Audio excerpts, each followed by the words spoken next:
Good evening, students. Today we're going to talk about the method completing the square. We use this method in two different cases. The first case is to convert from the standard form to the vertex form. The second case is simply to solve quadratic equations. Before we start, here's what you need to know. You need to be able to simplify this kind of bracket. So either you use the formula x squared minus 2ax plus a square, or you can use the FOIL method. So x minus a square is the same as x minus a times x minus a. If you use the FOIL method, first, outer, inner, and last, you'll get x squared minus ax minus ax plus a square, which simplifies in x squared minus 2ax plus a square. The first use is to convert from the standard form to the vertex form.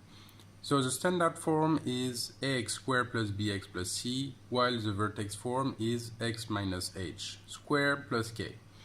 This form is very interesting because it gives us the coordinate of the vertex h and k. So if we have, let's say, an equation that is x minus 2 squared plus 7, the vertex will be at the coordinate 2, 7. Let's see how to go from one form to the next. So here is our first quadratic expression that we want to convert to vertex form. So this quadratic expression, we want to convert it to x minus h squared plus k. The first thing we're going to do, we're going to try to find this term, x minus h squared. To do that, we're going to focus on the middle term of our expression, x squared minus 10x plus 27. We focus on the minus 10x. Here, we're simply going to divide minus 10 by 2. So I divide minus 10 by 2, I get minus 5. Now, if I take a look at x minus 5 squared, the minus 5 I got from the division of minus 10 by 2, okay? What do I get? Here, you can either use the formula or you can use the FOIL method to calculate. Here, if I use the formula, I get x squared minus 10x plus 25. Okay, so if I take a look now, I get x squared, this is the same as I have here. I get minus 10x, this is the same as I have here. But 25 is not exactly what I want. Here I have 27, but in this line I have only 25. So to go from 25 to 27, we simply add 2. Remember, it's an equation, so we add 2 on both sides of the equation. So we get x minus 5 squared plus 2 equal x squared minus 10x plus 25 plus 2, that's going to give us 27. Okay, so here we have what we started with, and here we have the vertex form.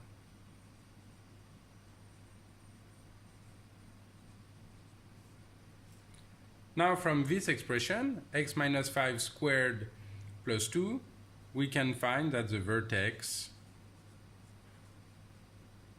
is at the coordinate 5, 2. Okay, be careful. In the vertex form, we have minus 5 inside the bracket, but the coordinate is 5. For the y coordinate, we have 2, and we keep it as 2. There is a formula to complete the square, but it is hard to remember and it does not save time. So we use the previous method on quadratic expression to find the vertex form. Here is a second example that is a bit different from the first. So the main difference is that we're having a coefficient here in front of x squared. Okay, so it's of the form ax squared plus bx plus c. This coefficient, we're going to find it also on the vertex form as a factor of x minus h squared plus k. This will add an extra step in the method. So the first step here is going to factorize this 3. So we're going to get 3 factor of x squared plus 4x. We factor it only on the first two elements. Remember that the first two terms are going to be what is important to create x minus h squared. So that's what is interesting for us for now. So we get 3 factor of x squared plus 4x plus 11.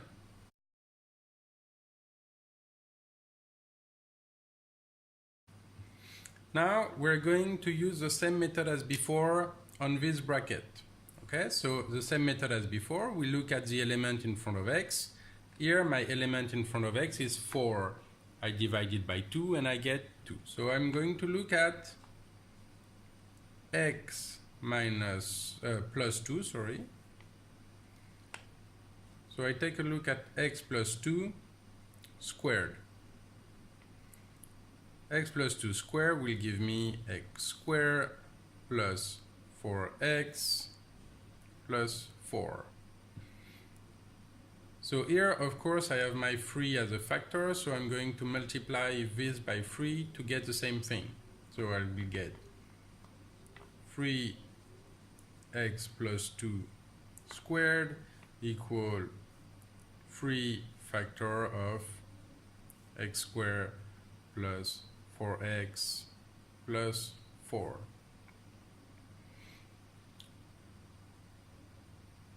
Okay, so then I distribute my 3, get 3 factor of x plus 2 squared, this side does not change, 3x squared plus 12x plus 12.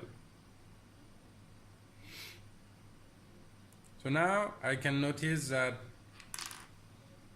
my expression here is almost the same as what I have at the beginning. Here I have 12, here I have 11. To go from 12 to 11, all I'm going to do is I'm going to minus 1 from both sides of the equation. Okay, so if I rewrite everything, what I get is 3 factor of x plus 2 squared minus 1 equal 3x squared plus 12x plus 12 minus 1. So I do get 3 factor of x plus 2 squared minus 1 equal 3x squared plus 12x plus 11. So we have our vertex form on the left, and the vertex is going to be at the coordinate minus 2, minus 1. Once again, notice that I change the sign of h.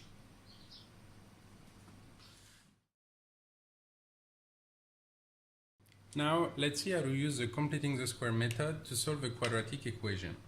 So here we have the quadratic equation, x squared minus 6x minus 7. The first step is going to complete the square.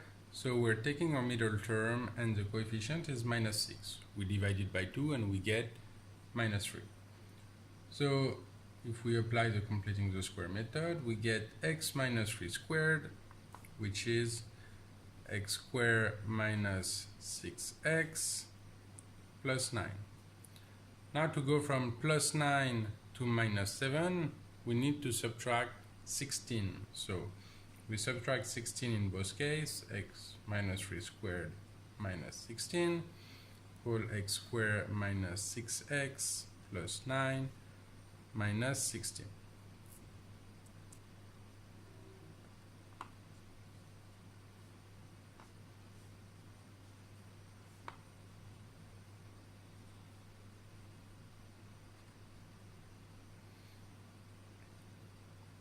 Now that we completed the square, we have x squared minus 6x minus 7 that we can write as x minus 3 squared minus 16. And as this equation is equal to 0, then that form is also equal to 0. So we rewrite it as equal to 0.